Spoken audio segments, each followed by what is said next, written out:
واہ، کیا زبردست مہارت ہے ہمارے پائلٹس کی۔ ارے واہ، یہ تو ہے۔ دادا جی آج یوم دفاع ہے، کیا میں بھی ملک کی حفاظت کر سکتا ہوں؟ بالکل بیٹا، کیوں نہیں؟ لیکن میں تو ابھی چھوٹا ہوں، میں ملک کے لیے کیسے لڑ سکتا ہوں؟ ملک کی حفاظت صرف لڑ کر ہی نہیں کی جاتی، محبت سے بھی کی جاتی ہے۔ ہمارے آپس میں جتنا اتفاق ہوگا ہم اتنے ہی مضبوط ہوں گے اور ملک اتنا ہی محفوظ۔ تم جیسے بچے یہ پیغام پھیلا کر ہمارے ملک کو اندر سے مضبوط کر سکتے ہو۔ اندر سے مضبوط؟ وہ کیسے ہوتا ہے دادا جی؟ بیٹا، اس ملک کے لیے سب لوگوں نے بہت محنت کی ہے، پاکستان بنانے سے لے کر اب تک۔ پاکستانیوں نے رنگ، نسل، مذہب کی تفریق کے بغیر اس ملک کی خدمت کی ہے۔ لیکن کیا صرف مسلمانوں نے اس ملک کے لیے قربانیاں نہیں دیں؟ ارے یہ کس نے کہہ دیا؟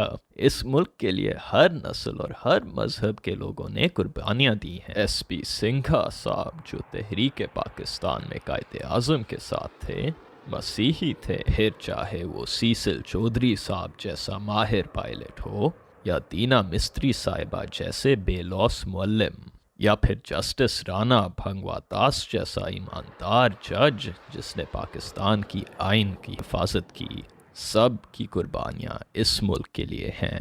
کیا تمہیں پتہ ہے کہ پشاور میں تو سکھ برادری مسلمانوں کے لیے رمضان میں افطار کا بھی بندوبست کرتی ہے؟ بس ہمیں ایسی محبت اور رواداری کی تو ضرورت ہے تاکہ پاکستان اندر سے مضبوط ہو جائے۔